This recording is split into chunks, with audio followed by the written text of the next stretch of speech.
Judges chapter 3. These are the nations which the Lord left, that by them he might instruct Israel, and all that had not known the wars of the Canaanites, that afterwards their children might learn to fight with their enemies, and to be trained up to war. The 5 princes of the Philistines, and all the Canaanites, and the Sidonians, and the Hivites that dwelt in Mount Libanus, from Mount Baal-Hermon to the entering into Emath. And he left them, that he might try Israel by them, whether they would hear the commandments of the Lord, which he had commanded their fathers by the hand of Moses, or not. So the children of Israel dwelt in the midst of the Canaanite, and the Hethite, and the Amorite, and the Perizzite, and the Hivite, and the Jebusite. And they took their daughters to wives, and they gave their own daughters to their sons, and they served their gods.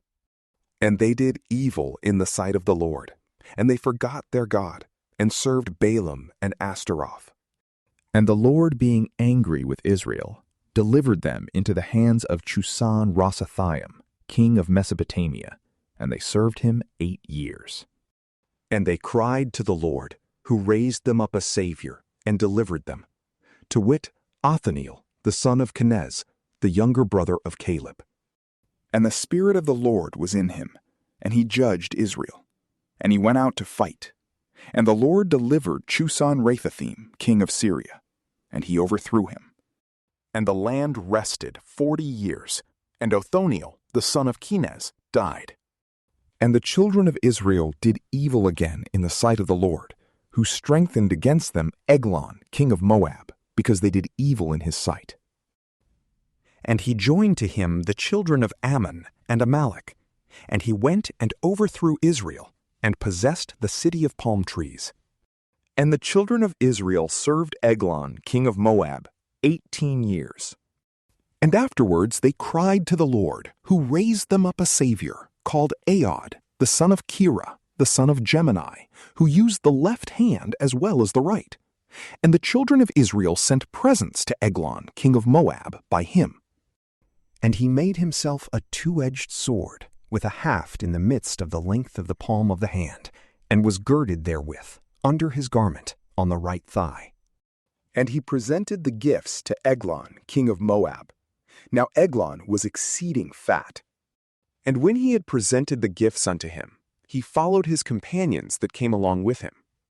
Then, returning from Galgal, where the idols were, he said to the king, I have a secret message to thee, O king.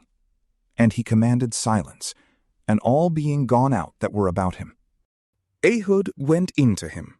Now he was sitting in a summer parlor alone, and he said, I have a word from God to thee.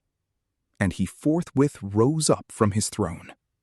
And Ehud put forth his left hand, and took the dagger from his right thigh, and thrust it into his belly, with such force that the haft went in after the blade into the wound, and was closed up with the abundance of fat, so that he did not draw out the dagger, but left it in the body, as he had struck it in.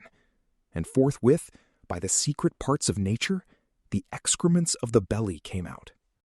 And Awad, carefully shutting the doors of the parlor, and locking them, went out by a postern door. And the king's servants going in saw the doors of the parlor shut, and they said, Perhaps he is easing nature in his summer parlor. And waiting a long time, till they were ashamed, and seeing that no man opened the door, they took a key. And opening, they found their lord lying dead on the ground. But Ehud, while they were in confusion, escaped, and passed by the place of the idols from whence he had returned. And he came to Sarath. And forthwith he sounded the trumpet in Mount Ephraim, and the children of Israel went down with him, he himself going in the front. And he said to them, Follow me, for the Lord hath delivered our enemies, the Moabites, into our hands. And they went down after him, and seized upon the fords of the Jordan, which are in the way to Moab. And they suffered no man to pass over. But they slew of the Moabites at that time about 10,000, all strong and valiant men. None of them could escape. And Moab was humbled that day under the hand of Israel, and the land rested 80 years. After him was Samgar, the son of Anath, who slew of the Philistines 600 men with a plowshare, and he also defended Israel.